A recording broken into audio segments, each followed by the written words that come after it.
السلام علیکم ورحمۃ اللہ وبرکاتہ۔ کیسے ہیں آپ سب؟ آئی ہوپ آپ سب بالکل ٹھیک ہوں گے۔ الحمدللہ سے میں بالکل ٹھیک ہوں، اور میری دعا ہے کہ اللہ تعالیٰ آپ سب کو اور مجھے ایمان کی بہترین حالت میں رکھے، آمین ثم آمین۔ امید ہے کہ آپ سب بہت خوش ہوں گے اور اس ماہ رمضان کو بہت زیادہ انجوائے کر رہے ہوں گے۔ آپ سب کا بہت بہت شکریہ جن لوگوں نے میرے کہنے پر، چاہے وہ 10 روپے سے ہیلپ کی ہو یا پھر آپ نے 100 روپیز 50 روپیز سے کی ہو یا اس سے زیادہ اماؤنٹ کے لیے کی ہو، لیکن ان لوگوں کا تو اسپیشل شکر گزار ہوں جن لوگوں نے مجھ کو بھی نہیں بتایا کہ ہم نے مدد کی ہے۔ انہوں نے مجھے اسکرین شاٹ نہیں بھیجے، انہوں نے مجھے کوئی میسج نہیں کیا، انہوں نے ایسے مدد کی ہے جیسے اللہ تعالیٰ نے فرمایا کہ اگر آپ کسی کی ہیلپ کر رہے ہو، چیریٹی کر رہے ہو، تو آپ کے، اگر آپ رائٹ ہینڈ سے کر رہے ہو تو لیفٹ ہینڈ کو پتہ نہیں ہونا چاہیے، لیفٹ ہینڈ سے کر رہے ہیں تو آپ رائٹ ہینڈ کو پتہ نہیں ہونا چاہیے۔ اور اس ماہ رمضان کے صدقے میں آپ کی وجہ سے جس کی بھی پریشانی دور ہوئی ہے، الحمدللہ سے اس کے دل سے آپ لوگوں کے لیے اتنی دعائیں نکلی ہیں کہ میں آپ کو کیسے بتاؤں اور کیسے بیان کروں۔ اللہ تعالیٰ آپ سب کی دعاؤں کو قبول کرے اور اللہ تعالیٰ ہم سب کو ایسے ہی دوسروں کی مدد کرنے والا بنا دے۔ اور ایک بات اور شیئر کرنا چاہوں گی، مجھے کافی ڈی ایمس آئے ہیں انسٹاگرام پر، میں کچھ لوگوں کی ریکویسٹ بھی ایکسیپٹ نہیں کر رہی کیونکہ مجھے بہت شرم آتی ہے کہ میں آپ لوگوں سے کیسے کہوں کہ میرا اتنا بجٹ نہیں ہے کہ میں آپ سب کی ہیلپ کر سکوں، بٹ جیسے جیسے میرے پاس ہیلپ آتی ہے، کہ دیکھیں میں ایک اکیلی انسان اتنے سارے لوگوں کی ہیلپ چاہ کر بھی نہیں کر سکتی، اللہ تعالیٰ مجھے اس قابل بنائے تو انشاءاللہ سب کی کروں گی۔ پھر بھی میں کوشش کرتی ہوں کہ اپنے پاس سے بھی کچھ اماؤنٹ ڈال کے سب کو دوں، لیکن جن لوگوں کی میں ہیلپ کر رہی ہوں الحمدللہ سے انہوں نے اتنی دعائیں دی ہیں، اللہ کا لاکھ لاکھ شکر ہے کہ اللہ تعالیٰ اس قابل بنائے کہ ہم دوسروں کی ہیلپ کر سکیں۔ اور جن کی فیملی کی ہم نے ہیلپ کی ہے انہوں نے آپ سب کے لیے بہت دعائیں دی ہیں۔ اور ایک ہیلپ کی ریکویسٹ ایسی آئی ہے، انہی کی ریکویسٹ سے آپ لوگوں کے ساتھ یہ چھوٹی سی سٹوری 1 منٹ کی شیئر کر رہی ہوں، بالکل شارٹ کر کے، پلیز سن لیجئے۔ کہ وہ کہتے ہیں کہ ہمارے اوپر اتنا قرض ہے کہ جو ہمارے رشتہ دار ہیں انہی کا قرض ہے، اور وہ میرے شوہر کو اور مجھے چین سے جینے نہیں دیتے۔ ہمارا کوئی بھی تیوہار، کوئی بھی شادی ہو، وہ ہمیں ذلیل کرنے سے نہیں ہٹتے۔ اگر ہمارے پاس پیسے ہوتے تو ہم ان کا قرض ضرور ادا کرتے۔ میں چاہتی ہوں کہ آپ اپنے چینل پر میری اس چھوٹی سی سٹوری کو شیئر کر دیں اور سب کو یہ بتائیں کہ اگر آپ کا قرض کسی انسان پر ہے اور وہ آپ کا قرض نہیں دے رہا تو اس کو مہلت دو، اللہ کی رضا کے لیے مہلت دے دیں، کیونکہ اللہ جب چاہے گا تب آپ کا قرض بھی انشاءاللہ اتر جائے گا۔ کوئی بھی انسان آج کے ٹائم پر کسی کا پیسہ ویسے ہی نہیں رکھنا چاہتا۔ بہت سارے لوگ ہوتے ہیں جن کے پاس سب کچھ ہوتا ہے، وہ پھر بھی کسی کا پیسہ لے کر نہیں دیتے، لیکن اگر کوئی ایسا جینوئن انسان آپ کے آس پاس ہے جس نے آپ سے پیسے لیے اور وہ واقعی بہت غریب ہے یا اس کے پاس آپ کو دینے کے لیے پیسے نہیں ہیں، تو ایسی فیملی کو پریشان نہ کریں اور ان سے اپنا قرض نہ مانگیں، اللہ کی رضا کے لیے صلی اللہ علیہ وآلہ وسلم کے صدقے میں انہیں معاف کر دیں۔ لیکن اگر آپ کا بہت بڑا اماؤنٹ ہے تو آپ ان سے بیٹھ کر بات کریں اور ان کے حالات جاننے کی کوشش کریں۔ اگر واقعی وہ لوگ بہت پریشان ہیں تو آپ سب کو ان کو معاف کرنا چاہیے، لیکن اگر آپ کا بھی بجٹ نہیں ہے کہ آپ انہیں معاف کر دیں تو پھر آپ انہیں مہلت دیں اور اپنا اماؤنٹ تھوڑی تھوڑی اماؤنٹ میں کر کے لینا شروع کریں، کہ اگر آپ اکٹھا اماؤنٹ نہیں دے سکتے تو ایٹ لیسٹ تھوڑا تھوڑا اماؤنٹ دے دیں۔ اللہ تعالیٰ کسی کو کسی کا قرض دار نہ بنائے، اللہ تعالیٰ کبھی بھی کسی کو لینے والا نہ بنائے، اللہ ہمیشہ دینے والا بنائے، اور اللہ تعالیٰ آپ سب کی اور میری، ہم سب کی جائز دعاؤں کو قبول کرے اور اللہ تعالیٰ ہر آزمائش سے ہم سب کو محفوظ رکھے، آمین ثم آمین۔ ایک لڑکی نے مجھ سے کہا تھا کہ آپ ہی اس پہ چھوٹی سی ویڈیو بنا دیں، how to change your life, کہ کس طریقے سے آپ نے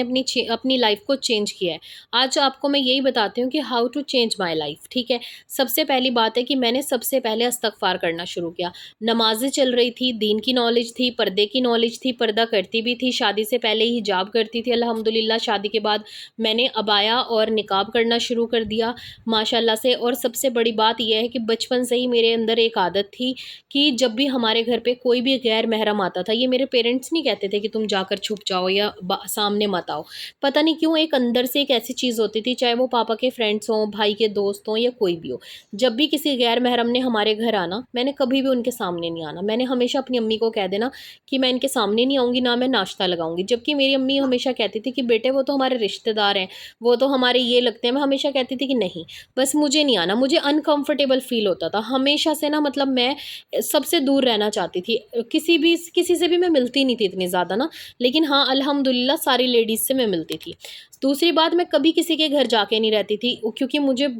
جب ہم چھوٹے تھے نا، بہت اسٹوریز سننے میں آتے تھے کہ لڑکی کے ساتھ غلط ہو گیا، یہ ہو گیا وہ ہو گیا، ایک ڈر اور خوف تھا ہمیشہ سے۔ اور دین کی نالج امی سے ملی ہے نا، انہوں نے پردے کے بارے میں بتایا، نمازوں کے بارے میں سکھایا، اور میں نے اپنی فیملی میں یہ دیکھا، چاہے وہ میرے نانکے ہیں یا داد کے، سب الحمدللہ نماز پڑھتے ہیں، دین کی باتیں کرتے ہیں، حدیثیں سنائی جاتی ہیں، رسول اللہ صلی اللہ علیہ وآلہ وسلم کی زندگی کے بارے میں، حضرت فاطمہ کے زندگی کے بارے میں بچپن میں ہی بتایا جاتا تھا، وہیں سے دین سے محبت ہوئی۔ اب استغفار میری لائف میں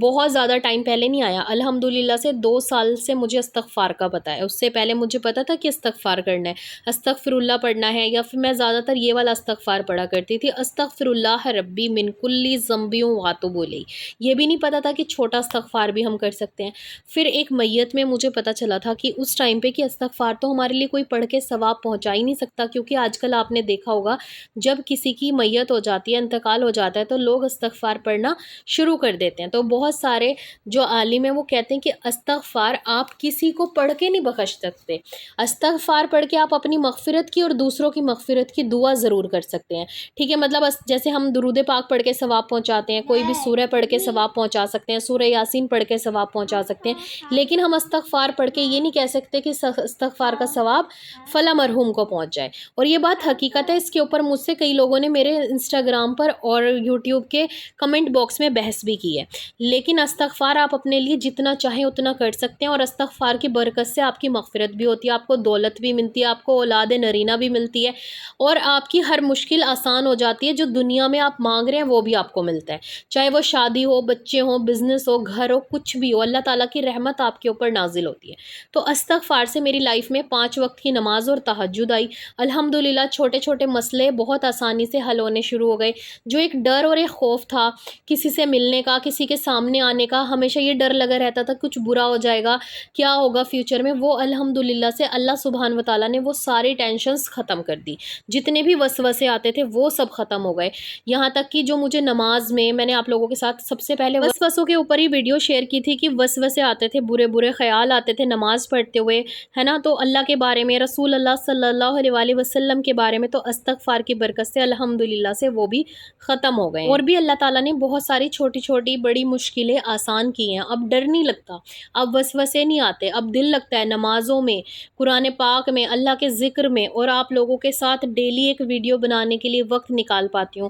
اور پازیٹیو رہتی ہوں تبھی، اگر نیگیٹیو رہوں تو میں شاید کچھ کر نہ پاؤں۔ جو لوگ نیگیٹیو رہتے ہیں ہمیشہ ان کو ایک ٹینشن رہتی ہے دعا قبول ہوگی یا نہیں ہوگی، الحمدللہ سے یہ والی جو ٹینشن تھی نا یہ بھی میری ختم ہو گئی، مجھے کبھی ایسے وسوسے ہی نہیں آتے، اور پہلے بھی نہیں آتے تھے، کیونکہ اللہ تعالیٰ پر یقین تھا کہ دعا کے معاملے میں تو مجھے کبھی نہیں آئے، بس جو مانگا ہے، اور جو اللہ تعالیٰ نے نہیں دیا، ضروری نہیں ہے کہ میری ہر دعا قبول ہوئی ہے، نہیں ہوئی، دو دعائیں اتنی امپورٹنٹ تھی وہ میری لائف میں، بٹ نہیں ہوئی، بعد میں پتہ چلا کہ کیوں نہیں ہوئی، اور اللہ کا شکر بھی ادا کرتی ہوں کہ اللہ تیرا لاکھ لاکھ کروڑوں بار شکر ہے، وہ دعائیں میری دونوں قبول نہیں ہوئی، آپ کا بہت بہت شکر ہے کہ آپ نے میری اس ضد کو قبول نہیں کرا۔ تو جب ہمیں کچھ نہیں ملتا تب اس ٹائم ہمیں بہت تکلیف ہوتی ہے، لیکن بعد میں بہت خوشی ہوتی ہے کہ اللہ تعالیٰ نے جو کیا بہت بہتر کیا۔ چلو میں آپ کو آج کا چیلنج بتاتی ہوں۔ آج کا چیلنج ہے ہمارا، جیسے کہ آپ سب اور میں بھی جانتی ہوں، سیکنڈ عشرہ چل رہا ہے، اور سیکنڈ عشرہ ہمارا مغفرت کا عشرہ ہے، اور مغفرت کے عشرے میں زیادہ تر ہمیں استغفار کرنا چاہیے، اس کی دعا ہی استغفار ہے، استغفر اللہ ربی من کل ذنب واتوب الیہ۔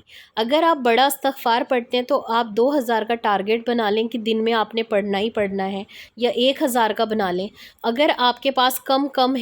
کم ہے اور آپ کے پاس وقت زیادہ ہے تو آپ 10,000 استغفار کر سکتے ہیں۔ آپ تہجد کی نماز پڑھنے کے بعد 10,000 استغفار کریں، ہے نا، تہجد کی نماز سے اگلی نماز تک 10,000 استغفار کرنا آسان ہے۔ اگر نہیں کر سکتے تو اس کو 5,000 3,000 اپنی مرضی سے جتنا چاہے اتنا پڑھ سکتے ہیں۔ اور یہ کثرت سے استغفار کرنا ان لوگوں کے لیے ہے جو کچن میں کوکنگ میں 2 سے 3 گھنٹے گزارتی ہیں، چاہے وہ سحری ہو یا افطاری ہو، تو آپ استغفار کو کثرت سے پڑھ لیں، آپ کاؤنٹنگ کر کے نہ پڑھیں۔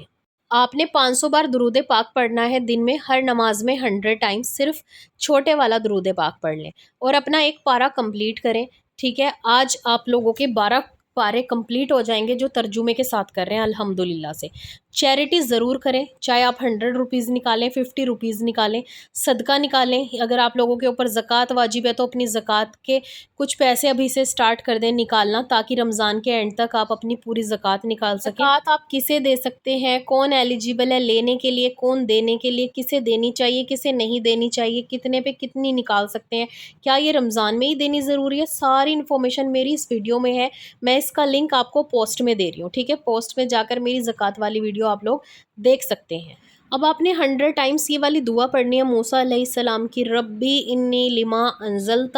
الیہ من خیر فقیر، اور 100 ٹائمز آپ نے کلمہ پڑھنا ہے۔ موسیٰ علیہ السلام کی دعا آپ اپنی شادی کے لیے پڑھ سکتے ہیں، آپ رزق کے لیے پڑھ سکتے ہیں، دنیا کی کسی بھی دولت، کسی بھی شے کو پانے کے لیے پڑھ سکتے ہیں۔ آپ اپنا گھر پانے کے لیے موسیٰ علیہ السلام کی دعا پڑھ سکتے ہیں، کیونکہ اس دعا کو پڑھنے سے اللہ تعالیٰ نے موسیٰ علیہ السلام کو دنیا کی ہر چیز عطا کی تھی، تو اللہ تعالیٰ آپ کو بھی ضرور دیں گے۔ تو موسیٰ علیہ السلام کی یہ دعا کثرت سے بھی پڑھ سکتے ہیں اور 100 ٹائمز بھی پڑھ سکتے ہیں، اور اس کے بینیفٹس زندگی میں آپ کو بہت جلد دیکھنے کو ملیں گے۔ اللہ تعالیٰ آپ کے پاس خود از غیب سے مدد بھیجیں گے، کیونکہ اللہ تعالیٰ کو یہ دعا بہت زیادہ پسند ہے، اسی لیے اللہ تعالیٰ نے اسے قرآن کا بھی حصہ بنایا ہے۔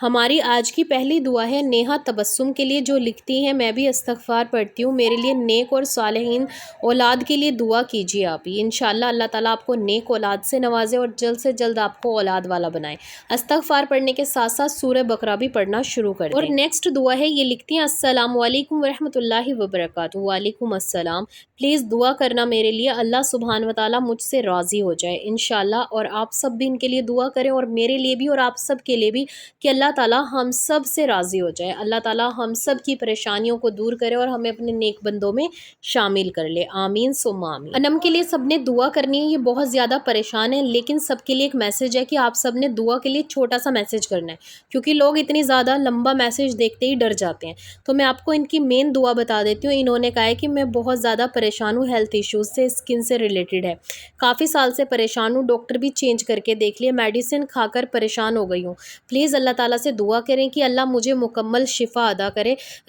عطا کرے رمضان المبارک کے پاک بابرکت مہینے میں۔ اللہ تعالیٰ آپ کو اس بیماری سے شفا دے اور آپ کو تندرستی اور صحت والی زندگی عطا کرے، آمین۔